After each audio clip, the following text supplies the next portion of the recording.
Fox 61 News at 6 starts now. Right now at 6, developing news tonight. A carjacking investigation ends with a police cruiser inside of a diner. We're live on scene with the details of what happened and reaction from people who saw it. Plus, the capital city's first homicide of the year, a teenager now dead. I heard some crazy gunshots. It's always like that out here. Community reaction after a rise in crime in 2022. And your electric bill's going up, but what can you do about it? If you are struggling with electricity bills, heating bills, gas bills, there is help available, and we want to make sure that we get you connected to that. The program's looking to provide some relief. On the University of Hartford campus, this freshman distinguishes himself in a very unique way. A real-life TikToker. I'm Jim Altman. More ahead on the Fox 61 News. And we are following developing news out of Bristol tonight, where a stolen police cruiser crashed right into a diner. Good evening. Thanks for joining us here on the news at 6. I'm Ben Goldman. And I'm Jen Bernstein. It all began at an apartment complex in Farmington near the Bristol town line. Police found a car crashed into a rock wall at the entrance of that complex near Brookshire Lane. Police say the suspect then stole another car from the complex after fleeing. The suspect then eventually got behind the wheel of that cruiser. And that's how he ended up crashing into the Bristol diner. All of this happening while unsuspecting people were just inside having their lunch. Fox 61's Matt Caron joining us live on scene in Bristol tonight to break down that surveillance video. And he also has eyewitness accounts of what happened. Matt. Yeah, just imagine you're eating a quiet lunch, maybe you're reading the newspaper, and all of a sudden a vehicle comes smashing through the front door. That's exactly what happened here at Palma's Diner in Bristol. I'm going to step out of the way because the police SUV has been removed from the front of this restaurant. So for the first time today, we're able to get up close and see the damage that was done inside, and it's pretty significant. There's some chairs and tables that are tossed around. There's a potted plant that seems to be disheveled on the floor. Of course, there's broken glass and debris everywhere. Right above this diner, by the way, well, those are apartments. This is where people live as well. And right now we want to walk you through exactly what unfolded leading up to this. Surveillance video from a neighboring pizza shop caught the climax of a wild chase. You can see a Bristol police SUV come flying down Brook Street at the intersection with Stafford Ave. But behind the wheel isn't an officer, rather a suspect. It is a crazy world. The suspect, who allegedly hijacked the police SUV, crashed through the front of Palma's Diner at the peak of the lunch rush. Mark St. James was sitting in his truck about 20 feet away. Sitting in my truck talking to my mom over here in the parking lot, and then all of a sudden I heard a big bang with the restaurant next door, the diner. And then I saw the window shake, and then all of a sudden apparently all these cops showed up, had their guns drawn. Mark provided Fox 61 with this video showing officers surrounding the suspect with guns drawn just moments before taking the suspect into custody. I don't think nothing. Yes, something big happened. Above the diner are apartments. It's where Jeanette Lopez lives and was home when her whole place shook. Well, we sit down talking in my mom's room, and the moment we are feeling like something is moving a little bit to apartment, I go down, check, and I see the car inside to the diner, and I see the cop all the movement, and I go up there, tell my mom and my sister, get out of the apartment, something happened. Palmer's Diner posted on Facebook, quote, "We hope everyone is having a better day than we are." Going on to say, everyone inside the diner at the time of the accident is safe. And we don't know when all of this will be resolved or when we will reopen. Connected to this incident was a secondary police scene on Jerome Ave. That's where the suspect allegedly stole the police vehicle after abandoning another stolen vehicle that was carjacked in Farmington.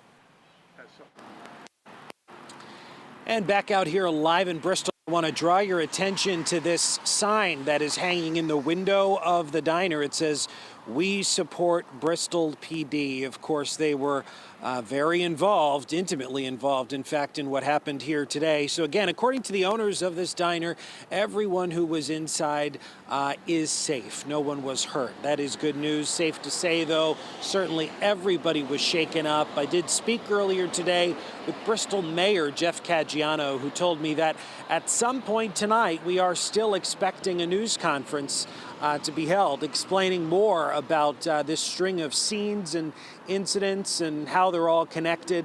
Hopefully we can also learn some more about the suspect as well. So we're on standby for that, and of course we'll bring that to you as soon as it happens. For now, we're live here in Bristol. Matt Karen, Fox 61 News. Very lucky that no one was injured in that diner. Matt, we will continue to hear from you. Keep us updated. Well, also developing tonight, 2 Moosup residents facing charges in connection to child abuse investigation. Plainfield police say that Jason Hammond recorded a video of Kayla Sharwood demeaning, threatening, and hitting a juvenile with other children present. Police say Hammond failed to stop the incident from happening and was uncooperative with the investigation. Both have been released on $25,000 bond. Let's get to a big story here, the weather. Some of us woke up to snow this morning. This was the scene in Bushnell Park in downtown Hartford. Others in the state didn't see any snow. They just woke up to a little bit of rain. And we could expect to see more rain tonight. In fact, we can expect to see a lot more rain tonight, Rachel. Absolutely. It'll come down heavy at times. It will be wet. It will be warm and windy, too. We're expecting temperatures in the 50s as we head towards daybreak. And there could even be a rumble of thunder as we head through the overnight hours. So I'm going to add another W word, weird, as we head through tonight and into tomorrow as well. So we've got areas of mist and fog and drizzle that are out there. But a growing area of showers is developing to the south, starting to move into Connecticut. And you'll see there's a lot more where that came from.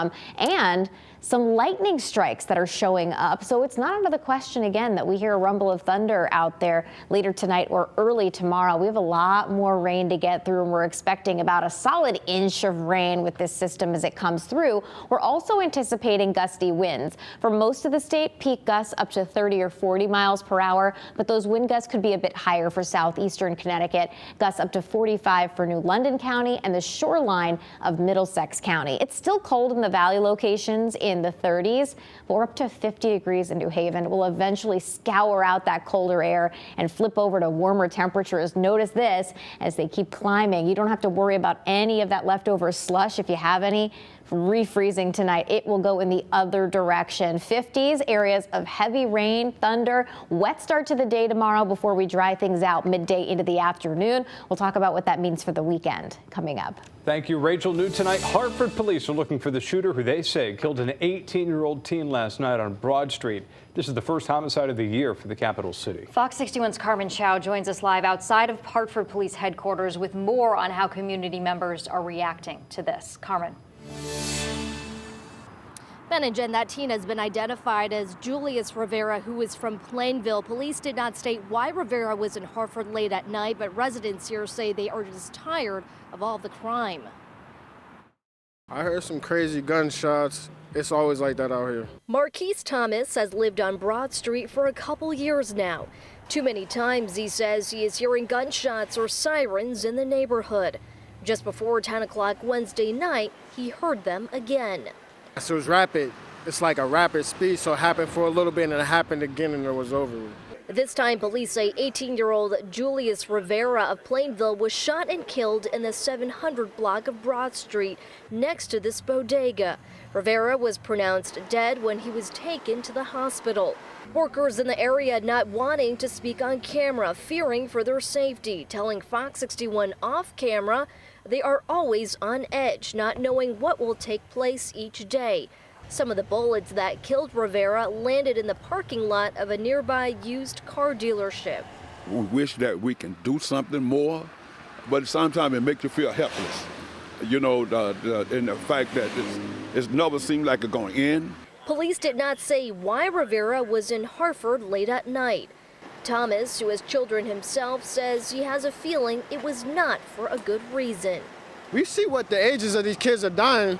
That's not fair that they don't get to live their life, but they're dying for reasons that they're not going to be aware of because it's too late. Reverend Henry Brown says he spoke to Rivera's mother this morning, sharing she is distraught Her 18-year-old son is suddenly gone. Do you know where your child is? Do you know what he's into? Now, police have not announced any suspects or arrests, but if you have any information about the shooting, you're urged to reach out to Hartford Police immediately. I'm live in Hartford. Carmen Shaw, Fox 61 News. Very sad, Carmen. All right, thank you very much. Well, a 39-year-old man is facing a judge for the first time today on accusations that he tried to kill his wife in the basement of their East Hartford home in broad daylight yesterday.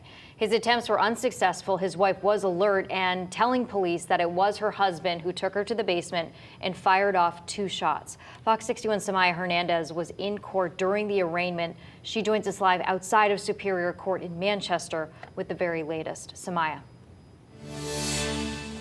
Yeah, Jen, today we are learning that the couple apparently in the process of separating when the shooting happened yesterday. Now, there were minor children at that home at that time, an 11-year-old boy and a 16-year-old girl, and we're learning that that abuse potentially runs deeper than yesterday's shooting.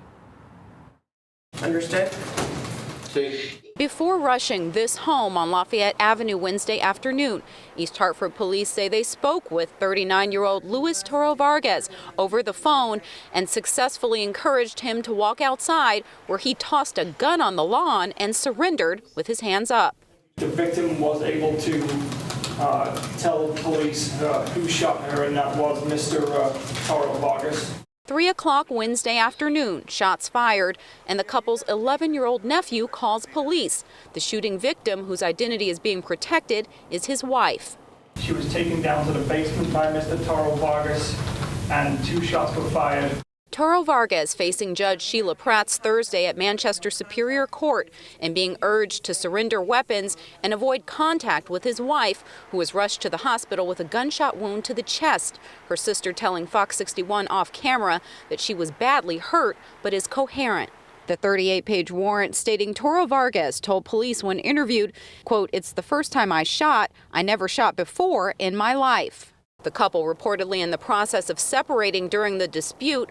A lone cardboard box remained in the driveway Thursday. Disturbing details also suggesting Toro Vargas ordered his 16-year-old niece to strip naked so he could look at her before the shooting. Toro Vargas requiring a Spanish interpreter, his defense saying he's lived in Connecticut 6 years and works at the Home Goods warehouse in Bloomfield. He owns a home and has family in the area that are very supportive. If he does post a $1 million bond, he won't be allowed to go very far. This is a domestic violence, very serious concerns for the safety of the victim. As noted in the report, there was in the process of separating, and as we know in domestic violence, that is the most dangerous time for a victim.